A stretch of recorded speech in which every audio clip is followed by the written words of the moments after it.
প্রতি গরমে আমরা গল্প শুনি, কেউ অসুস্থ হয়, কেউ অজ্ঞান হয়, কেউ মারাও যায়। এর পেছনে অন্যতম প্রধান কারণ হলো হিটস্ট্রোক বা তীব্র তাপদাহ। এই তীব্র তাপদাহ অথবা হিট ওয়েভ এখন কিন্তু শুধুমাত্র বিরক্তি উদ্রেক করে তা না, এটি রীতিমতো বিপজ্জনক। হিট ওয়েভের কারণে বিভিন্ন ধরনের অসুস্থতা হয়। এই অসুস্থতা থেকে প্রতিরোধ এখন আপনার, আমার এবং আমাদের হাতে। চলুন প্রতিরোধগুলো জেনে নেই। প্রচণ্ড গরমে পানির পরিমাণ পর্যাপ্ত হতে হবে। প্রস্রাবের রঙের দিকে খেয়াল রাখুন। প্রস্রাবের রং গাঢ় বা হলুদ হলে অবশ্যই পানির পরিমাণ বাড়িয়ে দিতে হবে। খাবার যাতে সহজ পাচ্য হয় সেদিকে বিশেষভাবে লক্ষ্য রাখতে হবে।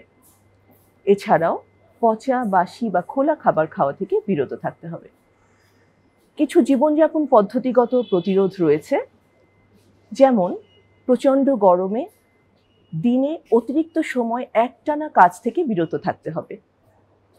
এছাড়াও সুতি, ঢিলেঢালা বা হালকা রঙের পোশাকগুলো পরার জন্য অনুরোধ করা যেতে পারে। দিনে প্রচণ্ড গরমে পানির ঝাপটা নেওয়া যেতে পারে, গোসল করা যেতে পারে এবং সর্বোপরি বাসার তাপমাত্রা যাতে শীতল থাকে সেদিকে বিশেষভাবে নজর দিতে হবে। এছাড়াও দিনে যদি বাইরে কাজ করতে বেরোতে হয় তবে রোদ এড়িয়ে চলুন এবং প্রয়োজনে ছাতা অথবা টুপি বা ক্যাপ ব্যবহার করতে পারেন। গরমের জন্য অতিরিক্ত অসুস্থ বোধ হলে নিকটস্থ চিকিৎসকের সাথে যোগাযোগ করুন। অতিরিক্ত তাপদাহের সবচেয়ে বেশি খারাপ পরিণতি হলো হিটস্ট্রোক। এই হিটস্ট্রোকে সাধারণত শিশু, বৃদ্ধ, যারা অসুস্থ এবং যারা শারীরিকভাবে পরিশ্রমী বা কর্মজীবী তারা বেশি মাত্রায় ঝুঁকিতে থাকে।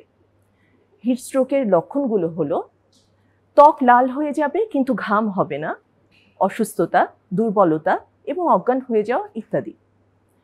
যারা হিটস্ট্রোকে আক্রান্ত হয় তাদেরকে অতি দ্রুত ঠান্ডা বা ছায়াময় স্থানে নিয়ে যেতে হবে। ঠান্ডা পানীয় পানের ব্যবস্থা করতে হবে। তার ঘাড়, পিঠ এবং কোমরে ঠান্ডা পানির ব্যাগ রাখা যেতে পারে এবং সর্বোপরি অতি দ্রুত চিকিৎসকের সাথে পরামর্শ করতে হবে। ধন্যবাদ।